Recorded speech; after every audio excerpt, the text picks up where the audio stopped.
News, सच जरूरी है। यह है MNS न्यूज नेटवर्क, आप देख रहे हैं MNS न्यूज टीवी। मैं हूं आपके साथ सोनल। तो आइए देखते हैं आज कुछ खास।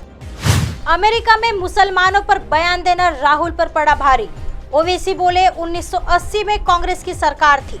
ऑल इंडिया मजलिस ए इत्तेहादुल मुस्लिमीन प्रमुख असदुद्दीन ओवैसी ने कांग्रेस नेता राहुल गांधी के अमेरिका में दिए गए भाषण की बुधवार को आलोचना करते हुए कहा, नीतिक धर्मनिरपेक्षता ने देश में मुस्लिमों को बर्बाद कर दिया और इसका इस्तेमाल संसद और विधानसभाओं में मुस्लिमों का प्रतिनिधित्व खत्म करने के लिए किया गया। ओवैसी ने अमेरिका में कांग्रेस नेता राहुल गांधी की टिप्पणी की आलोचना करते हुए 1980 के दशक में मुसलमानों के खिलाफ हिंसा की कथित घटनाओं का जिक्र किया, जब कांग्रेस उत्तर प्रदेश और केंद्र में सत्ता में थी।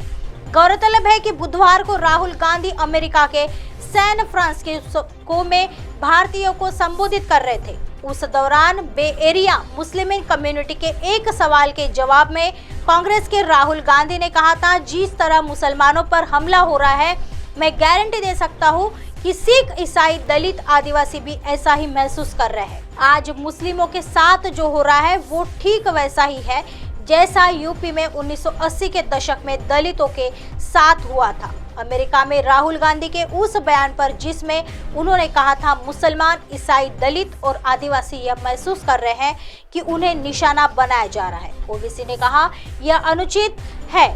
आपसे भारतीय मुस्लिमों पर सवाल पूछा गया था, लेकिन आपने कहा कि 1980 के दशक में दलितों और सिखों के साथ भी ऐसा ही हुआ था। ओवैसी ने कहा, आपको बताना चाहिए था कि मुस्लिमों के साथ क्या हो रहा है। उन्हें राजस्थान के मुख्यमंत्री अशोक गहलोत को सिखाना चाहिए। राहुल गांधी को बताना चाहिए था कि राजस्थान में जुनैद और नासिर को कैसे मारा गया।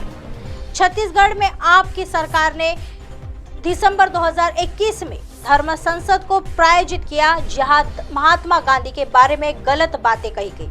अनुराग ठाकुर ने राहुल पर कसा तंज। राहुल गांधी के इस बयान पर केंद्रीय सूचना और प्रसारण मंत्री अनुराग ठाकुर ने उन पर निशाना साधते हुए कहा कि 80 के दशक में कांग्रेस उत्तर प्रदेश और केंद्र में ज्यादातर समय सत्ता में थी। ठाकुर ने कहा, राहुल गांधी 1980 के समय की बात कर रहे हैं। दलितों और SC के परिवार दबे कुचले थे। कांग्रेस उस समय देश में और उत्तर प्रदेश में भी सत्ता में थी। शायद वह बाहर जाकर बताना चाहते रहे कि कांग्रेस के शासन में दलितों और अल्पसंख्यकों का दमन होता था और बीजेपी के शासन में सबका साथ, सबका विकास हो रहा है। आइए बढ़ते हैं अगली खबर की तरफ। राम मंदिर की प्राण प्रतिष्ठा के लिए PM मोदी को किया जाएगा आमंत्रित। श्री राम जन्मभूमि तीर्थ क्षेत्र ट्रस्ट का बोर्ड ऑफ ट्रस्टीज अयोध्या में राम मंदिर के गर्भगृह में स्थापित किए जाने वाले रामलला के सप्ताह भर चलने वाले प्राण प्रतिष्ठा समारोह के लिए प्रधानमंत्री नरेंद्र मोदी को आमंत्रित करेगा। सप्ताह भर चलने वाला समारोह जनवरी 2024 में मकर संक्रांति से या उसके एक दिन बाद शुरू होगा। ट्रस्ट प्राण प्रतिष्ठा समारोह के लिए एक शुभ तिथि तय करने के लिए ज्योतिषियों के परामर्श कर रहा है। श्री राम जन्मभूमि तीर्थ क्षेत्र ट्रस्ट के महासचिव चंपत राय के मुताबिक ट्रस्ट देश भर के मंदिरों में अयोध्या प्राण प्रतिष्ठा का आयोजन भी करेगा। यह निर्णय लिया गया है कि रामलला की मूर्ति की स्थापना के लिए 7 दिवसीय प्राण प्रतिष्ठा समारोह आयोजित किया जाएगा। ट्रस्ट प्रधानमंत्री नरेंद्र मोदी को निमंत्रण भेजेगा। राय ने कहा, चूंकि अभी तक आयोजन की गई कोई तारीख तय नहीं की गई है, प्रधानमंत्री को दिसंबर 2023 और 26 जनवरी 2024 के बीच कार्यक्रम की संभावित तिथि के बारे में अवगत कराया जाएगा। राम मंदिर के चल रहे निर्माण कार्य में गुरुवार से मंदिर के भूतल के फर्श का काम शुरू होने की संभावना है। राय ने कहा, राजस्थान के सफेद मकराना मार्बल का इस्तेमाल राम मंदिर के फर्श के लिए किया जाएगा।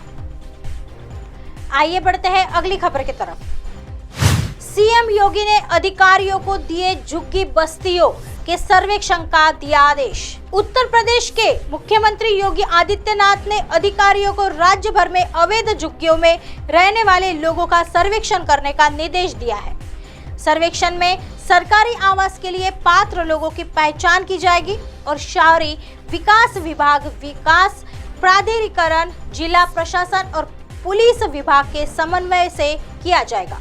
मुख्यमंत्री ने निर्देश दिए वहां छिपे असामाजिक तत्वों के साथ साथ सरकारी जमीन पर इन झुग्गियों को बनाने वाले माफिया और सरकारी कर्मचारियों को पहचान के लिए भी अभियान चलाया जाएगा। राज्य सरकार के एक प्रवक्ता के अनुसार मुख्यमंत्री ने कहा कि गरीबों की जरूरतों का फायदा उठाकर सरकारी जमीन पर अवैध बस्तियां बनाने वाले मास्टरमाइंड की संपत्ति को जब्त करने की कार्रवाई की जानी चाहिए। उन्होंने कहा कि ऐसे मास्टरमाइंड की संपत्तियों पर ध्यान देने के बाद ऊंची इमारतों का निर्माण किया जाना चाहिए।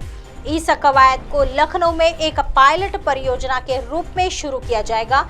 लखनऊ में गोमती नदी के किनारे अवैध रूप से रह रहे लोगों की जानकारी विभिन्न विभागों के अधिकारियों को देने का कहा गया है। अब आप हमारे चैनल को आपके मोबाइल पर भी देख सकते हैं। मोबाइल ऐप पर देखने के लिए प्ले स्टोर से MNS news TV apps download करें। इंस्टा, ट्विटर, हाइकूक, फेसबुक और कई सोशल मीडिया के प्लेटफॉर्म पर हमारा चैनल उपलब्ध है। आप इसे यूट्यूब पर भी देख सकते हैं। आप हमारे चैनल को लाइव भी देख सकते हैं www.mnsnewstv.com पर। फिलहाल वक्त हो चला है दर्शकों ब्रेक का। ब्रेक से लौटने के बाद देखिएगा देश और दुनिया की तमाम खबरें। बने रहिए MNS न्यूज पर। नमस्कार।